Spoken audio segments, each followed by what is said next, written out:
Top 12 of 2021, the border battle continues at number 7. This year, we've seen a stunning surge of migrants crossing into the United States. Both Republicans and Democrats agree that there's an emergency, but what they disagree on is how to handle it. As Team 12's Tram Mai shows us, that includes Arizona Governor Doug Ducey, who's been blasting the Biden administration, demanding the feds do more to secure our border.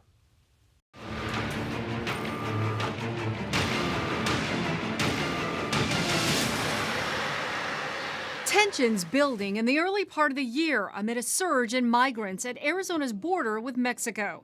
Apprehensions more than doubled between January and February. We know that people are trying to come to the United States for various reasons. Some of those are violence, natural disasters, and being victims to organized crime in their home countries. In March, Governor Doug Ducey getting an up-close tour in Douglas. We have many parts of our border that now are wide open, and there's less patrol on the ground. The Republican governor pointing the finger at Democratic President Joe Biden. After taking office, Biden stopped work on completing the border fence.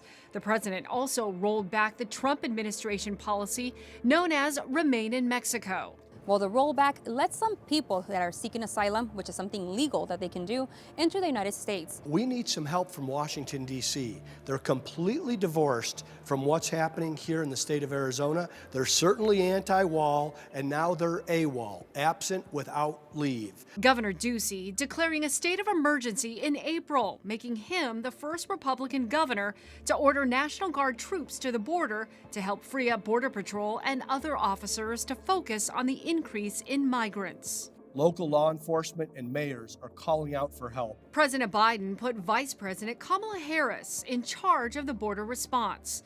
Harris sending a very clear message to asylum seekers. If you come to our border, you will be turned back. Well, U.S. authorities expelled more than 60% of people apprehended at the border back to Mexico from October 2020 to September 2021, all under Title 42, which former President Trump invoked due to the pandemic. In December, the courts reinstated the Remain in Mexico policy, starting in Texas, before expanding. Right after that, Governor Ducey returned to the border in Yuma, claiming that sent asylum seekers to the Arizona border. Mr. President, do something.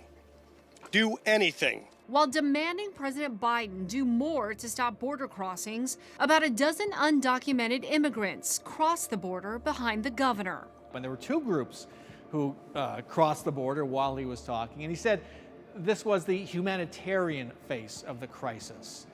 He said he wasn't sure why they were there, but it represented some of the problems that he had been talking about, which was cartels moving innocent, undocumented immigrants into the United States to await a very uncertain fate. We've already declared a state of emergency at our border and deployed the National Guard, but it's clear that we need to do even more. Also in December, the Senate confirmed former Tucson Police Chief Chris Magnus as the head of the Customs and Border Protection.